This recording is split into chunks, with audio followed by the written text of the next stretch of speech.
pour nous. Nous croyons qu'ici, Dieu nous a donné la miséricorde. Nous croyons que c'est l'endroit le plus important pour le christianisme. Les chrétiens croient en Dieu, en Jésus-Christ. Si nous croyons en Dieu, nous pouvons attendre en ce lieu saint, en priant, en suppliant le Seigneur, pour nous et pour le monde entier.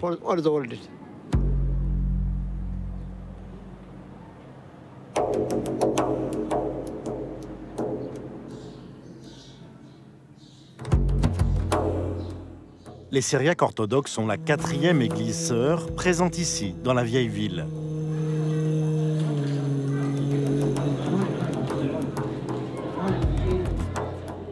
Ils vivent, selon la tradition, dans la maison de Saint-Marc, à l'endroit où Jésus a célébré le jeudi saint la première Eucharistie, le lavement des pieds, et où l'Esprit est descendu sur les apôtres le jour de la Pentecôte.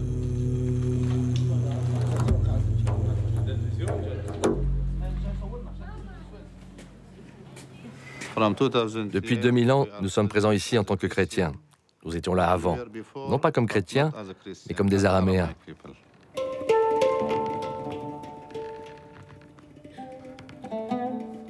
Les moines prient, écrivent et parlent en syriaque, une langue très proche de l'araméen, la langue du Christ. Ils sont les descendants de la première communauté chrétienne locale.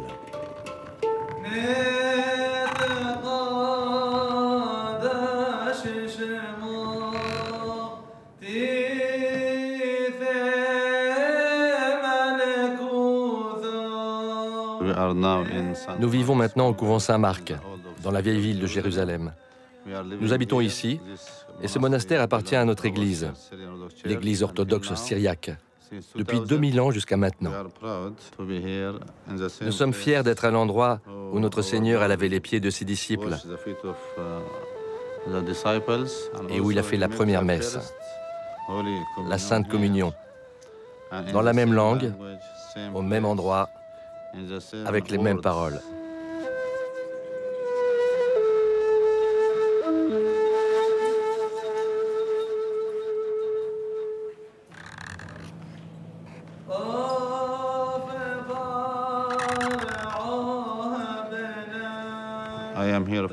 Je suis ici depuis 20 ans.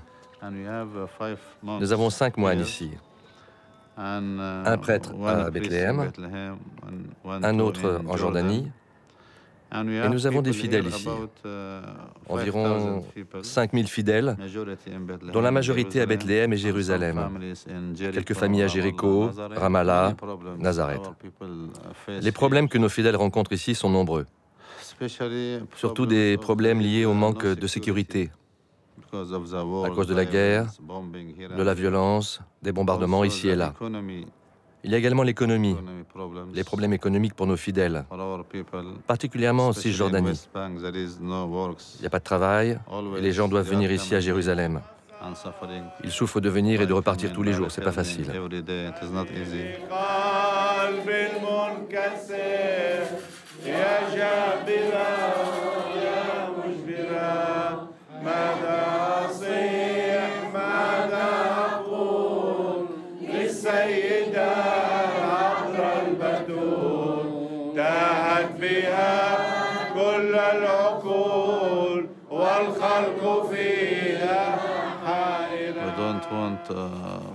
Nous ne voulons pas que nos églises, nos monastères soient vides, que cela devienne comme un musée, sans personne.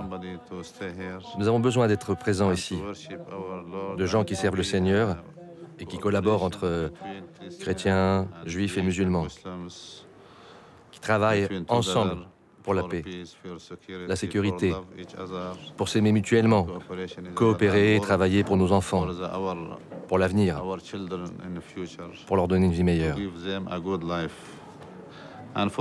C'est pour cela que nous travaillons à l'unité des églises, pour que toutes les églises soient une. Nous sommes la première église à être d'accord pour signer quoi que ce soit pour l'unité, pour être ensemble dans l'amour et dans la paix, la coopération, pour la gloire de notre Seigneur.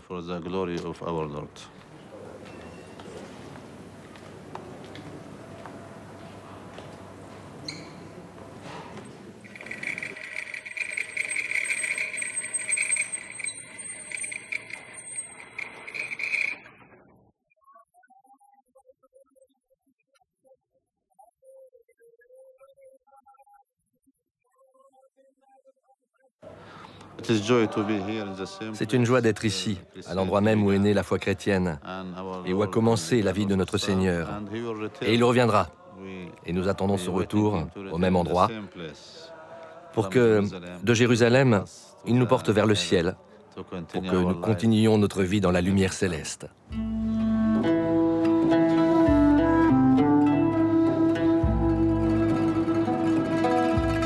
Toutes ces églises sœurs prient dans le lieu le plus saint de Jérusalem, le Saint-Sépulcre. Ici aussi, le règlement dit statu quo qui organise les célébrations liturgiques entre églises est très compliqué. Rien n'a changé depuis 1852. C'est ainsi que les Syriaques orthodoxes, chaque dimanche après la messe, doivent ranger leur chapelle. Malgré la charge que représente le quotidien du statu quo, la diversité de la présence chrétienne est une richesse à préserver. Dans les lieux saints, l'accord du statu quo détermine les droits de chaque église. Le statu quo, ça veut dire que tout doit rester tel quel. Alors c'est quelque chose qui fonctionne vraiment, qui fonctionne dans le sens que cela a mis fin à toutes les compétitions entre les communautés chrétiennes. Donc, l'accord du statu quo, ça marche vraiment. C'est un accord réussi. Je veux dire que, comme les divisions sont toujours là, il vaut mieux le préserver.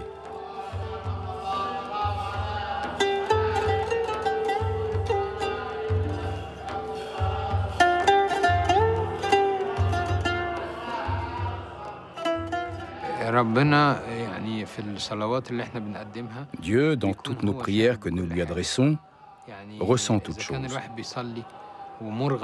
Quand nous devons prier dans le contexte du statu quo, c'est-à-dire dans des conditions difficiles, Dieu, qui sait toutes choses et connaît le fond de l'homme, sait que l'homme prie ainsi parce qu'il y est obligé.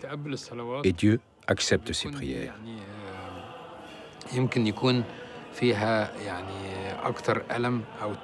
C'est plus difficile que si l'on prie chez soi, dans de bonnes conditions, au calme.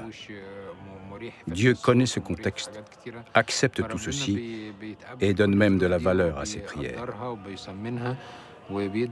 Dieu récompense l'homme selon son effort, qui est fait dans ce contexte.